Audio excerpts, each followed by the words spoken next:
Hello, this is Jorge Gestoso. In today's program, we analyze the regional and municipal elections in Venezuela with another outstanding guest, Pedro Calzadilla, Director of the National Electoral Council of Venezuela, directly from Caracas.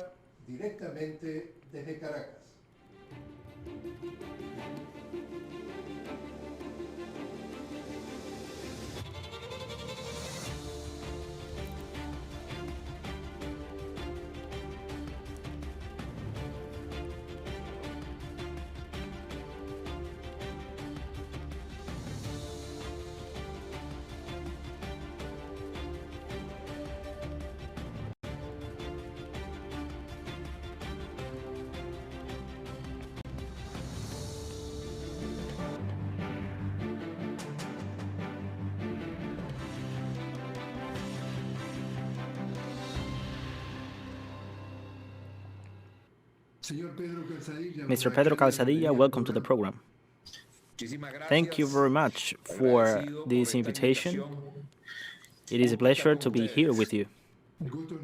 The honor is all ours for having you as a guest. Now, for an international audience and to start from zero, tell us what these municipal and regional elections of November 21st are all about. How many municipalities, how many regions, so what is at stake, so we understand what we're talking about. Well, greetings to the viewers of your program. Look, in Venezuela, so we're heading to new elections. In this case, these are elections to nominate regional and municipal authorities. We're going to elect on November 21st. We will elect the governors of the different states and legislative councils of the states, also the mayors, who are the first authorities of the municipalities and municipal councils, and the legislative bodies of the municipalities. So we're talking about 3,082 positions on November 21st. Some call it mega elections, given the complexity and numbers. But we are actually ready in the midst of this electoral campaign. How many candidates are participating? So we have about 70,000 candidates. That means for candidates for all these positions that I have mentioned, and that is an extraordinary number that shows an intense political life and a democratic vitality in Venezuela, and this campaign has grown with time, so we are very happy and optimistic in the advance of people's participation in it.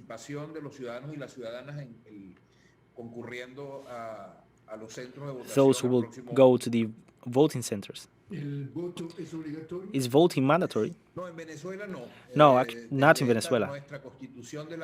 From our constitution in 1999, voting is an option of the citizens. Nothing happens if someone decides not to go to vote. So you have the right to do it or not. However, we stress that we have participation despite difficulties,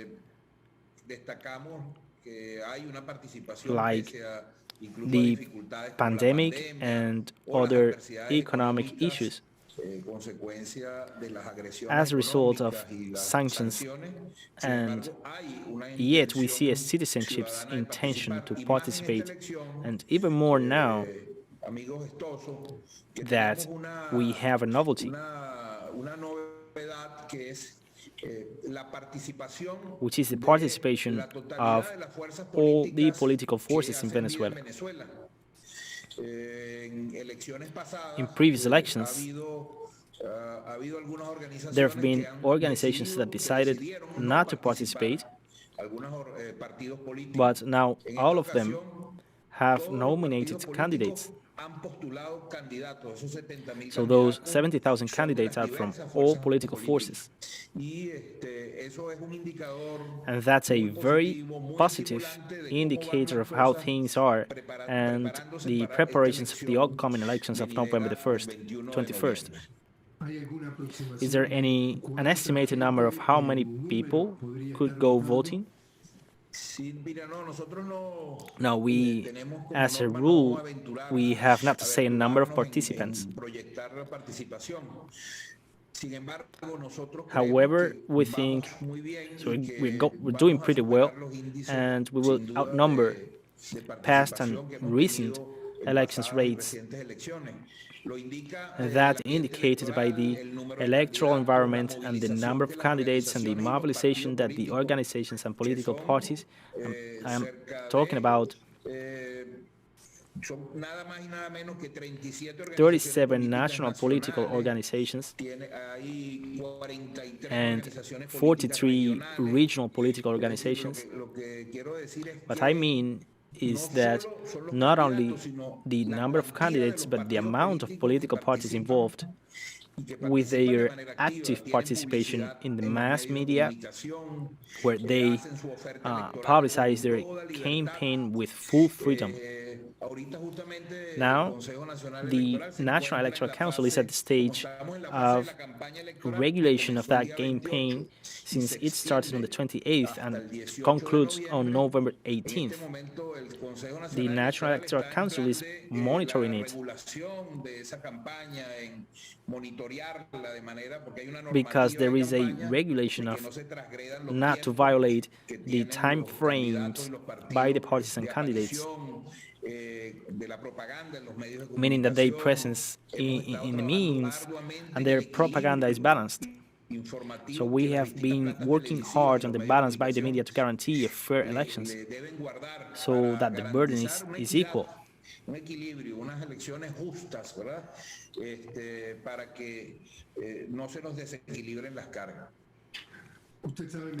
You know better than anyone that for the last few years and at least part of the opposition and obviously through the hegemonic national and international media, you get the automatic label that this will be another fraud, that this will be another win by the same Chavistas. And you can't believe these people because they cheat, because in fact this is nothing democratic. So what could you answer to them? What measures is the National Electoral Council taking to mitigate that rhetoric which is repeated every year? That's true. The last few years we've seen an intention of trying to make it illegitimate. We have seen attacks and almost a criminalization of the institutionality of the Venezuelan state. And the council has been the target because we are responsible for the organization of the elections. We have been blamed for the responsibility of the results. Electoral results, which have been the result of the free exercise of the people that has expressed its willingness in more than 25 elections in 20 years. It is perhaps a world record where, by the way, not always has the factions connected to the government won, but also opposition groups have obtained important victories.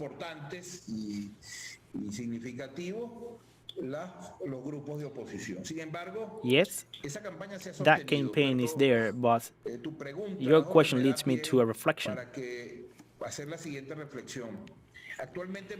Currently, we have an intense process of talks in Venezuela and renegotiation of meetings of the different political factors. Political factors that in the past had been fighting. Today, it's been possible to build that talks, those negotiations, and these elections. This National Electoral Council, which is 6 months old, since then I am the president of this council, as we are talking to an audience that not knows details in Venezuela, the instance that organizes the elections, the instance that serves as a referee for the elections, is a state power, is a state branch.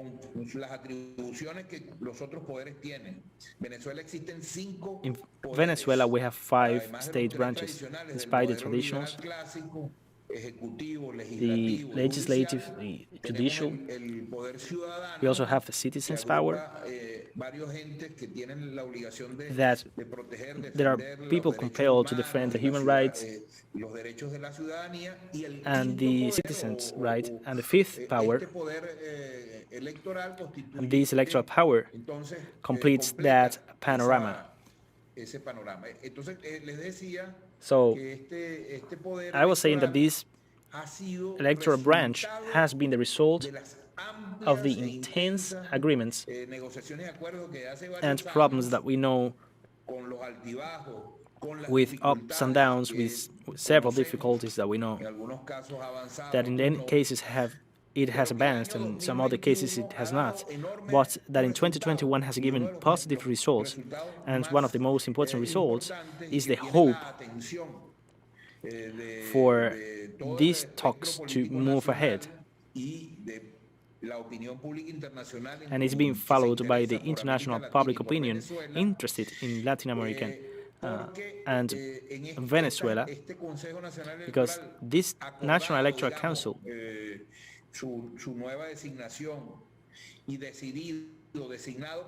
and appointed by the National Assembly as the Constitution mandates, in these elections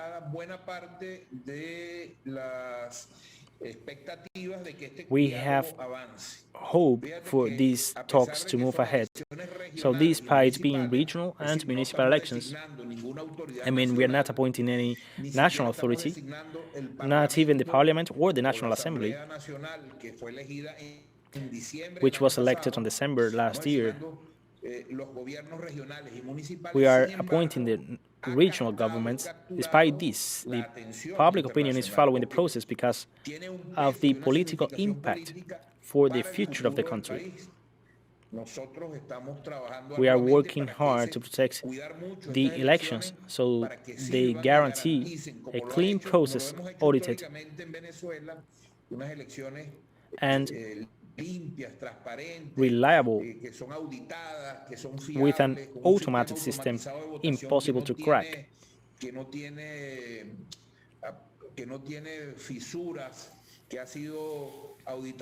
that has been checked by the opposition parties, by international institutions that have audited it before. Now we have done it again. So we are convinced that with these elections we will contribute to the road of peace, and we hope to hold extraordinary elections in 2021.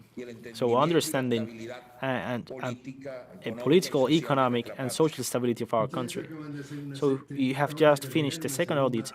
Could you please explain this process and what this is about?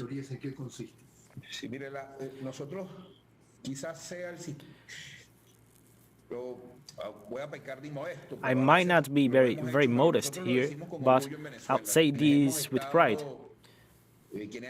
Those who have led this council, now with me,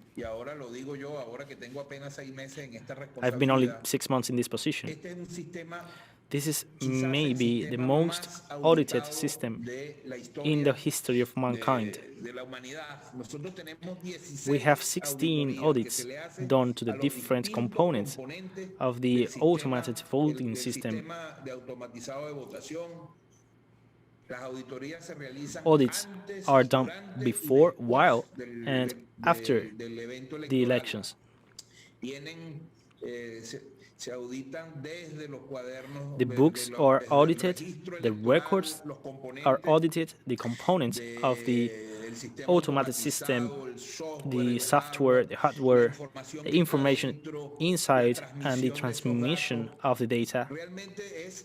It is really impressive, and other revisions conducted on the spot, like, for example, the citizenship audit, and half of the voting centers are audited on the spot too. They close the voting centers, and 50% of them are subject to it. In the same day, in the same minute, they close it.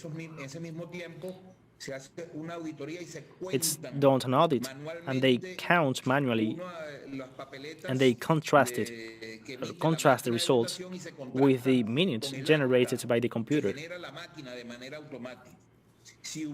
If there was a difference, alarms get triggered, and a process of verification starts. It is important to say that the vote here is electronic, and we, as an additional guarantee, it's not necessary to have a box where you just write a paper and put it there, because the vote is inside the computer registered. In some years before, as it happens today, they try to crack the computer. They say they can actually cheat that, and then this double system was created that allows to audit what the computer transferred. So it is important to know that our vote is automated, and we have an automatic voting system. So each representative of each political party will be present at each voting table during the entire voting day. So in this sense, the possibility of them arguing that there was fraud or that they were not present is excluded. Yes, that's correct. You said it very well. There are two things in this question that I want to say. Let me mention two things. Explain to the audience. One, the members of the voting table, in other words, the authorities that preside and carry out the voting day, in each voting table, they are citizens that were randomly selected from the electoral registry. This means that there is no political selection. It was not like it was before in Venezuela, before the 1999 constitution, where the major political parties placed their representatives. So in this case, it's not like that.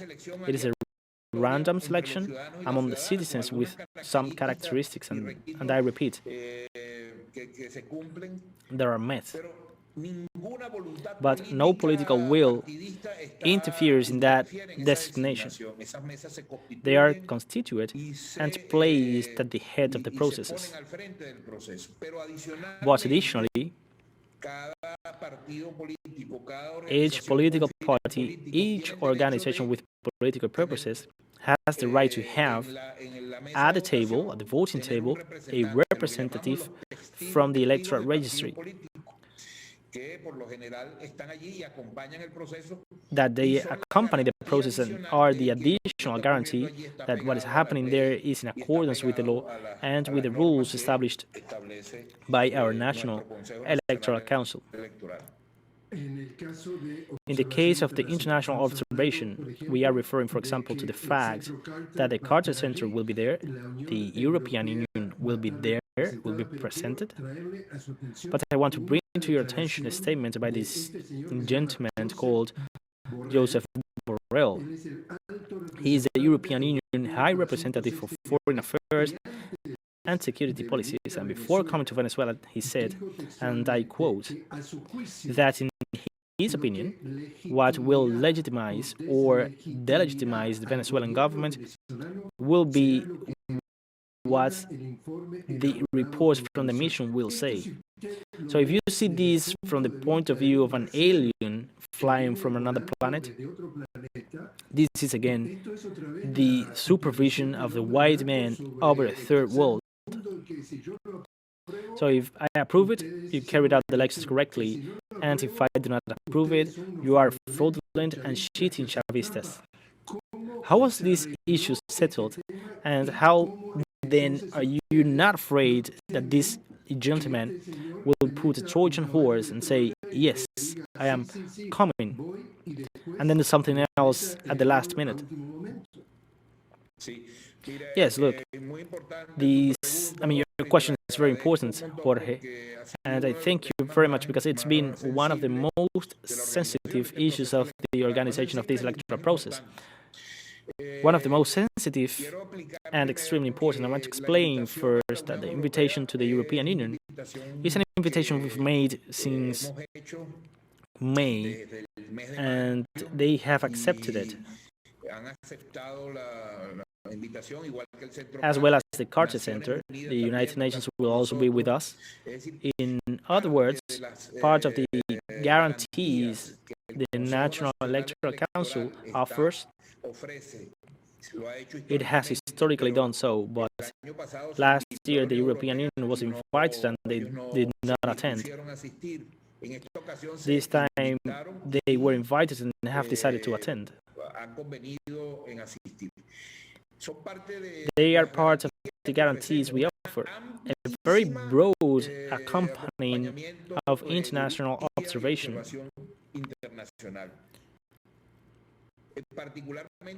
Particularly in these elections, as I have told you, it has also been part of the talks and negotiation efforts.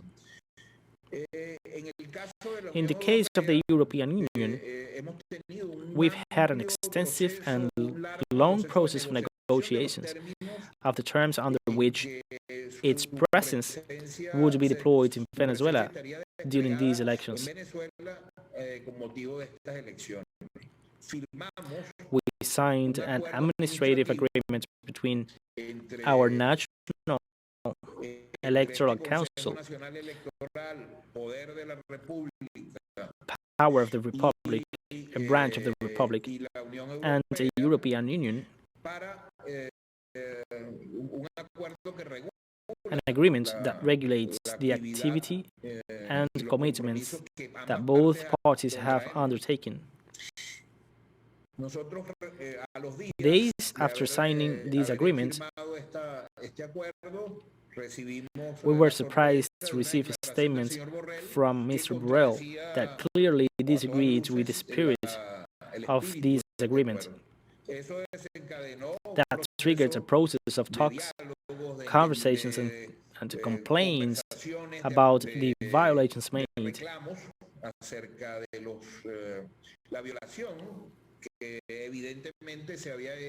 That evidently was done, and as I said it at the time, the National Electoral Council, by unanimously, a National Electoral Council that is diverse, made up of people with different points of view, interest, and that we have put ahead spirit and the need of the people to guarantee an impartial, dynamic authority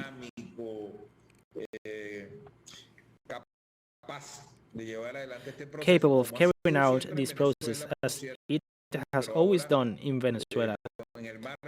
But, by the way, now in the framework of these negotiations, those statements triggered, let's call it in that way, a small crisis in the viability of these administrative agreements. We solved that crisis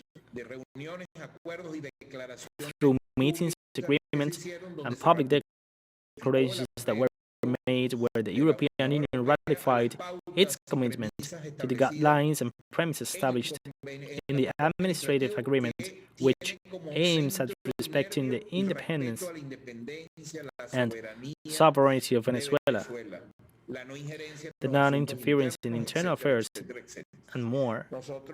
So we have been working closely with the European Union from there, with no new developments. They have already deployed part of their mission in Venezuela. They should be around 60 or 70 people, and the rest will be deployed in the remaining weeks and days until the elections.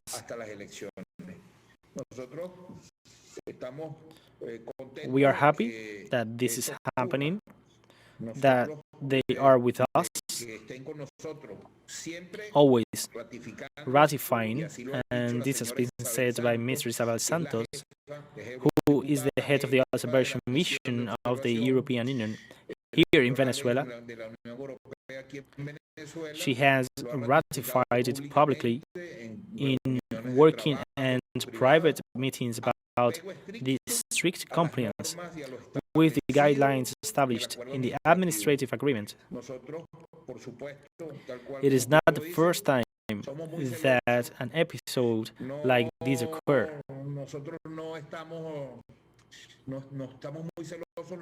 And we are sure that in this case we have protected ourselves sufficiently well so that this does not happen again. In any case, Venezuela reiterates that it is always alert.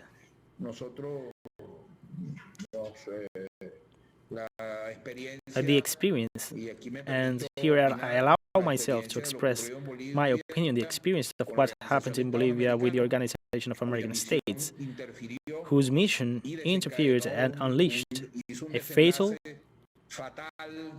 terrible, and traumatic outcome for the Bolivian people. For us, this is a reminder of what could be unleashed when these electoral missions are violated and broken, when the conventions and agreements to respect sovereignty are broken. In this case, we are confirming our friendly and coordinated work with the European Union Election Observation Mission. An extraordinary person, Mrs. Isabel Santos, who has filed us with confidence and security, and we hope that we will get to this next November 21st in good terms. Two final questions, and I need you to help me with the shortest possible answers.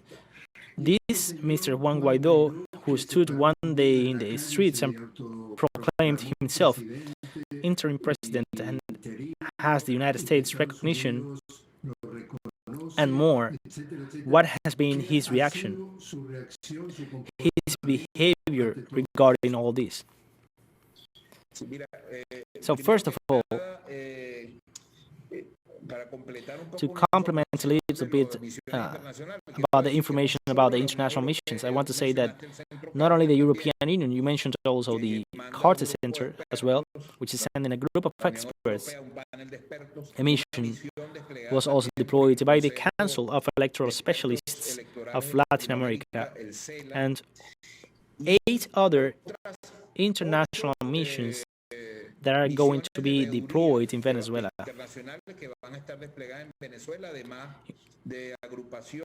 In addition to social groups and organizations from different parts of the world that are also going to be with us. So, giving an answer to your question, so it is up to me as an authority, as an institution of the Venezuelan state, to invite all political actors, all Venezuelans, all political organizations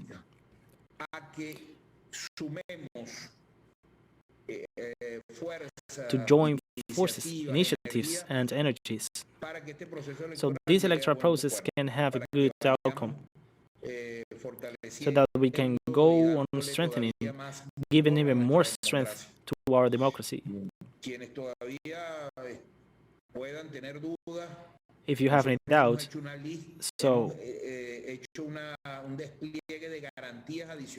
we have additional guarantees. So I had told you about 16 audits. This year we did another one, 17th, which was a comprehensive audit to the automatic voting system, carried out by 10 Venezuelan experts and scientists from the most prestigious universities with diverse political interests.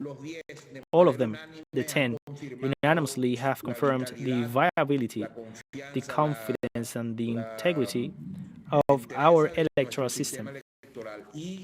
And in addition, we have given other guarantees. The audit of the electoral system was carried out extensively this year. The voter registration period was extended to include even more people. Those pending from registering in the electoral period. So we have made a broad invitation to international observation missions. We have strengthened all systems. We have recognized new parties. We have given them the opportunity to run, and we have extended the registration period at the request of the different political parties. All these adds up to a set of additional conditions and guarantees, those that our electoral system has always had. And this would allow us to confirm and reaffirm all the invitations made to political leaders and organizations that joined us.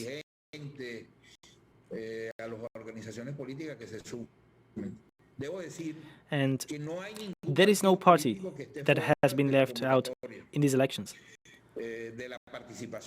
of the participation in these elections. So all the political organizations are participating, even if some of their leaders may discredit the electoral process.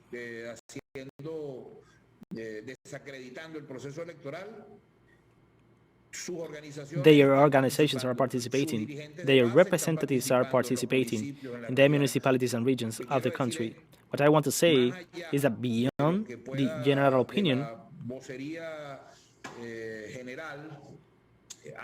the political reality in Venezuela is that all parties and their leaders are deployed and actively participating in the process. This is a good sign for Venezuela, a good sign and a good indicator for what awaits us in the future. Finally, Mr. Calzadilla, is everything going well before the election day? Have you at least suspected that there were blackouts all over Venezuela? Have you suspected that the dark hand of the United States could be behind those blackouts? What happens if by magic, what happened to Bolivia with the Organization of American States involvement, which everybody says was an accomplice when lying about a fraud that did not exist, and Evo Morales winning the first round? There is a blackout, and with that it is justified then that the data that is not transmitted, and then the sabotage scenario is that these Venezuelan men, again during the blackout, changed everything, and this was again during the blackout changed everything. How do you cover the possibility of a sabotage, that they tried to ruin everything that day? Well, thank you. Your question is very important. First, the country enters into a state of security.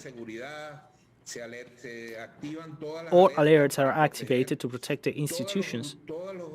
that guarantee these elections.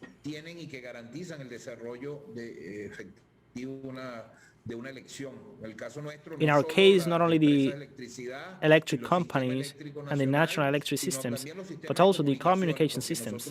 Let us remember that we have more, that we are supported in the national communication system. All that, absolutely everything. Let's remember that we have more than 25 elections. And we have already been victims of sabotage. We have learned to face these sabotages, and we have taken all the necessary measures. No process will be stopped by any action of sabotage. For example, the electrical system, the computers have autonomy, and we can continue with the election for up to 12 hours without electricity.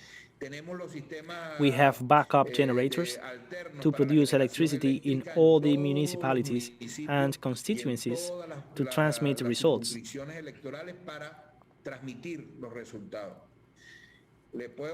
I can assure you that regardless of what they may try, we are prepared. With the experience we have and with the strength given to us by the active presence of the organized people and also by the organization of the Republic's plan,